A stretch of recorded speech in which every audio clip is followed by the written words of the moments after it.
중국의 경제 상황이 완전 추락 국면으로 접어든 데다가 이 부동산 시장 위기가 이젠 금융 부분으로 옮겨붙으면서 심지어 글로벌 금융 전문가들까지 경악을 금치 못하는 상황으로 번져가고 있습니다.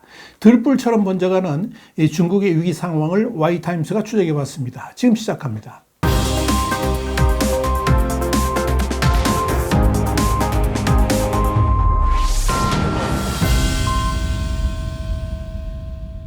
블룸버그는 현지 시간으로 18일 중국의 부동산 위기가 숨겨져 있던 그림자 금융으로 옮겨붙으면서 중국의 금융 불안이 수면 위로 부상했다라고 보도해서 눈길을 끌었습니다.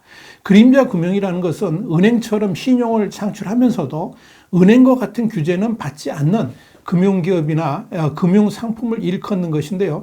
블룸버그는 중국의 그림자 금융 규모가 3조 달러, 한 4천조 원 수준이라고 추정을 했습니다. 그러나 우리나라 현대경제연구원은 2021년을 기준으로 했을 때 11조 4,209억 달러에 이른다라고 추정을 했습니다. 이렇게 큰 차이가 나는 것은 중국 부동산 투자는 규제를 받지 않아서 불투명하고 부도 위험이 큰 그림자 금융 형태로 많이 이루어졌기 때문에 그렇습니다. 블룸버그는 일주일 전만 해도 거의 주목받지 못하던 자산관리회사 증수그룹이 이제는 중국의 취약한 금융의 상징이 됐고 투자자와 기업, 소비자 간의 신뢰도 급속히 추락하고 있다고 그랬습니다. 그러면서 1조 위안 이상 규모의 증수그룹과 함께 계열 신탁회사들은 고객 수천 명에 대한 현금 지급을 중단한 후에 집중적인 조사를 받고 있다고 전했습니다. 이 회사는 세계 최대 사모펀드인 블랙스톤의 중국 버전으로 불릴 정도로 중국 내 인지도가 높고 부동산 신탁 회사를 자회사로 두면서 부동산 부문 투자에 집중을 했습니다. 그런데 지금은 거의 모든 상품에 대해서 상환을 중단했고 이 투자자 자금을 상환하기 위해서 부채를 재조정하고 자산을 매각할 계획을 세우고 있는 것입니다. 실제로 중수그룹은 투자자들에게 회사가 유동성 위기에 직면해 있으며 부채 구조 조정을 실시할 것이라고 공지를 했습니다. 중수그룹의 유동성 위기 소식에 고객들 시위와 함께 중국 자산의 폭락, 위안화 가치의 16년 만에 최저치 근접 등이 이어졌습니다. 중국 대표적 부동산 신탁 회사인 중릉국제신탁의 베이징 소재 건물 앞에서 지난 15일 20여 명의 투자자들이 시위를 벌인 뒤에 공안이 이들에게 방문 또는 전화통화로 시위하지 말라고 요구를 한 것으로 알려졌습니다. 여기에 대해서 블룸버그는 공안이 회사 측으로부터 해당 투자자들의 명단을 넘겨받았고 중릉국제신탁의 주요 주주인 증수그룹의 고객 명단도 확보해서 수십 명의 투자자들에게 시위를 자제하고 인내심을 가지라고 촉구했다고 전했습니다.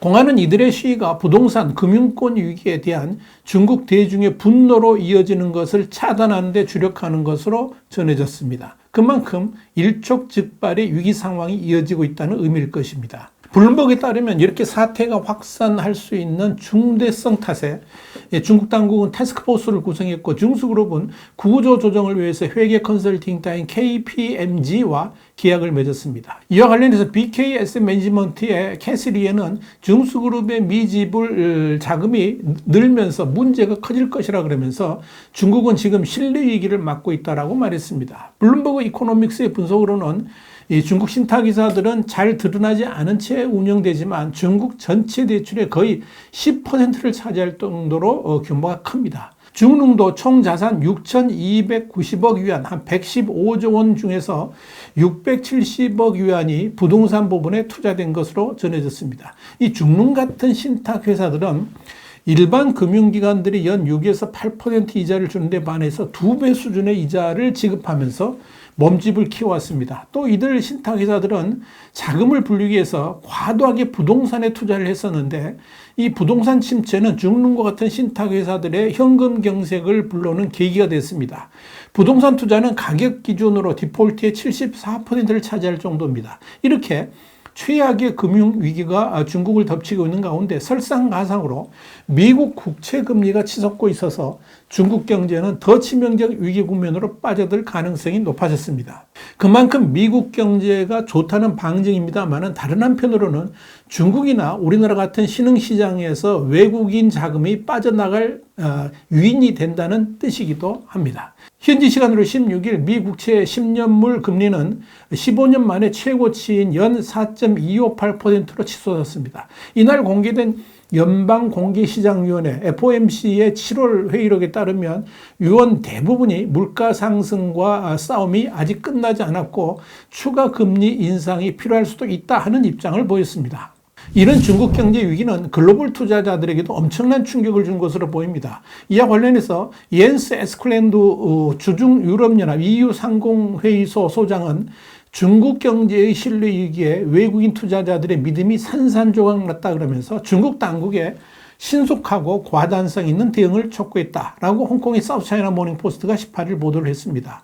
에스클랜드 회장은 지금 우리가 중국 경제에서 보고 있는 것은 신뢰 위기라 그러면서 지정학적으로 어려운 시기에 미래에 대한 불안감은 비즈니스 정서와 외국인 직접 투자 그러니까 FDI 유입 전망을 악화한다라고 지적했습니다. 이어서 FDI 관점에서 중국은 현재 여러 요인이 안 좋게 돌아가는 퍼펙트 스톰을 경험하고 있다 그러면서 모든 것이 투자자들의 정서에 영향을 미친다라고 말했습니다. 그는 또한 유럽 기업들은 여전히 중국의 거대 시장에 관심을 갖고 있지만 과단성 있고 구체적인 조치 없이는 흔들리는 중국 경제의 투자하기를 주저하게 될 것이다. 이렇게 경고를 했습니다. 지금 중국 당국은 당장 닥쳐온 위기 상황을 헤쳐나가기 위해서 초비상 상태입니다. 중국 중앙은행인 인민은행은 16일 51조 원 규모의 유동성을 단기 금융시장에 투입하는 한편 자산운용사의 주식 순매도 금지령을 내리면서 시장 불안 차단에 나섰습니다. 문제는 이 중국의 경제 정책에 대한 근본적인 변화가 없는 땜질처 방식으로는 지금 닥친 위기들을 헤쳐나갈 수 없다는 것이 이 글로벌 경제 전문가들의 평가입니다. 그래서 블룸버그는 그림자 금융으로 위험이 전이되는 것은 시진핑에게 끔찍한 시간이다. 끔찍한 시간이다. 이렇게 평가를 했던 겁니다. 그랬었을까요?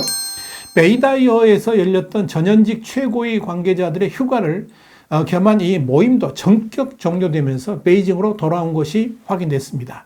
일본의 니케이 아시아는 18일 베이다이어 회의가 긴급하게 종료됐고 리창 총리는 16일 베이징으로 돌아와서 국무원 회의에 참석했다라고 보도했습니다. 그러면서 중국은 지금의 위기 상황을 헤쳐나가기 위해서 미국의 손짓을 하고 있는 것으로 보입니다.